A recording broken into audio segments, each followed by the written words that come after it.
One afternoon, Leanne's parents came home to find her playing with a case filled with Barbie dolls and their clothes, despite them never having purchased the toys for her. When Kaylin asked her where she got them from, LeeAnna said that she had been given them from a little old lady. A week prior to her disappearance, LeeAnna packed a suitcase with all her favorite things and told her parents that she wanted to go live at her new family's house. They also found her sleeping in her closet one night, claiming that she was afraid that outside the monsters would get her from her window. LeeAnna Warner was a young girl who disappeared from the city of Chisholm, Minnesota on June the 14th, 2003. LeeAnna was described as being an outgoing, friendly, and very brave child with survival instincts that were considered to be quite advanced for her age. She enjoyed playing with dolls, riding her bike, and spending time with her family. The last thing that LeeAnna was seen wearing was a blue sleeveless denim dress with a belt, orange underwear, a flower earring with a red garnet in her right ear, and no shoes or socks. Kaylin Warner informed the authorities that she had just returned from the Side Lake rummage sale. Despite Kaylin's protests that LeeAnna needed to rest, her daughter decided that she wanted to go play with her friend, who only lived a few streets away. Kaylin gave her permission to go as long as LeeAnna was home by 5. LeeAnna made the commute to her friend's house at 4:30 p.m., a short walk approximately a block and a half away from her home that her parents say she has done many times on her own. However, upon her arrival, it was apparent that there was no one at her friend's place, so she decided to turn around and go home. LeeAnna was last seen walking on Southwest 2nd or 3rd Street between 5 and 5:15 p.m. By 5 p.m., LeeAnna had not returned home, and her mother began to panic. At around 5:30 p.m., Kaylin began to search for her daughter, enlisting the help of people in the neighborhood.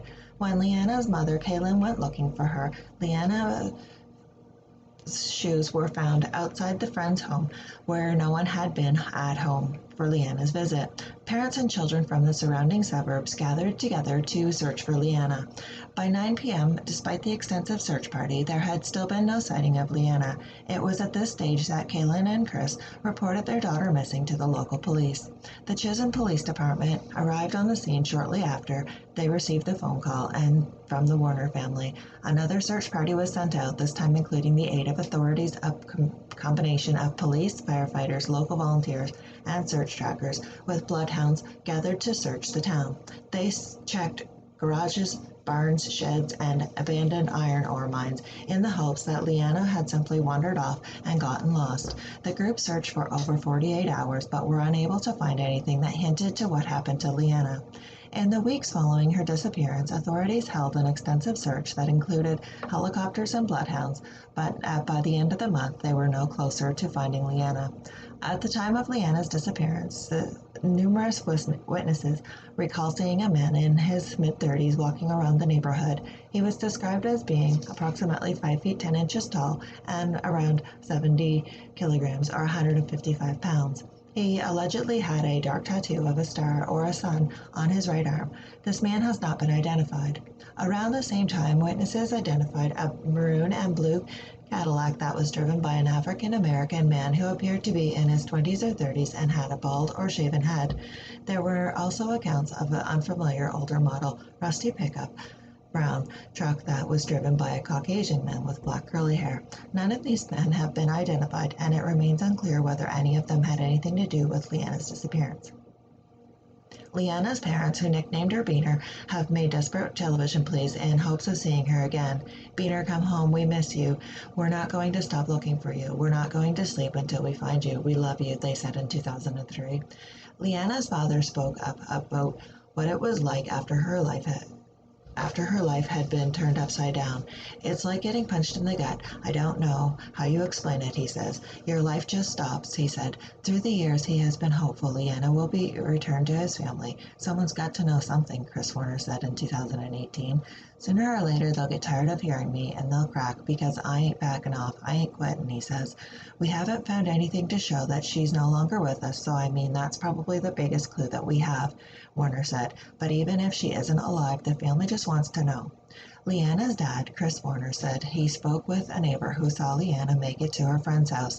Matthew James Curtis, 24, was arrested in Chisholm in August 2003 for possession of child pornography charges which were unrelated to LeeAnna's case. He was interrogated several times about a possible connection to LeeAnna. However, due to the nature of his alleged crime and that he was the neighbor that saw LeeAnna get to her friend's house, he was released on bail and he was found dead September 2003, the day before he was supposed to appear in court on the child pornography charge. Police say he suffocated himself with a plastic bag and his body was found in a gravel pit 8 or 9 miles outside of the city of Chisholm. Authorities initially suspected that Curtis was involved in LeeAnna's disappearance and they processed his truck for DNA samples. They couldn't find any evidence that the child had ever been in the vehicle, and it was decided that Curtis was not connected to LeeAnna's apparent abduction. A month after LeeAnna vanished, a local townsperson came across a child's footprints near Longyear Lake, the lake LeeAnna was at with her mother on the day of her disappearance. The Chisholm Police Department had the lake drained in an attempt to locate LeeAnna or her body, but they never found any evidence of her being there. They were forced to stop their search over the winter as the lake and the surrounding areas froze over. The Warners had only moved to Chisholm a few months prior to LeeAnna's disappearance. In the summer of 2004, the authorities began to do a new search of Chisholm in another effort to find LeeAnna's remains, but no new evidence surfaced. Since then, there have been no further official searches scheduled. The case was aired on America's Most Wanted in July of that year. In recent years, People's Magazine had attempted to investigate the disappearance of the young girl.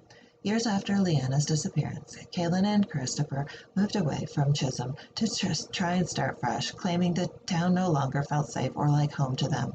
Over the years, the police have received more than 1,700 leads. However, with very little evidence to go off, they have never had a concrete suspect. To this day, LeeAnna has not been found and her case remains unsolved.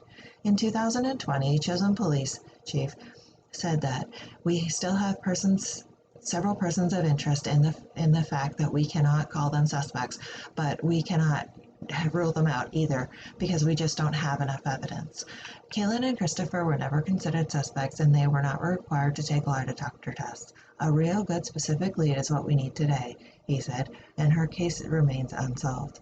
LeeAnna Susan Marie Warner, a white female, was born on January 21st, 1998, and was 5 years old when she went missing. She was 3 feet 2 inches tall and weighed approximately 48 pounds, with brown eyes and pierced ears. She has a petite frame and had brown hair and that was cut into a short bob at the time. LeeAnna has two main distinguishing features. One is that she has a mole over her left ankle and the other being a dimple on her left shoulder. Her name may be spelled as LeeAnna, Leeanna, or Leannia, or Leanne, or she may be referred to as LeeAnna Marie Warner. Her nicknames are Beaner and Little Beaner. If you have any information on this case, please contact the Chisholm Police Department at 218-254-7915, or if you wish to remain anonymous, contact Crime Stoppers.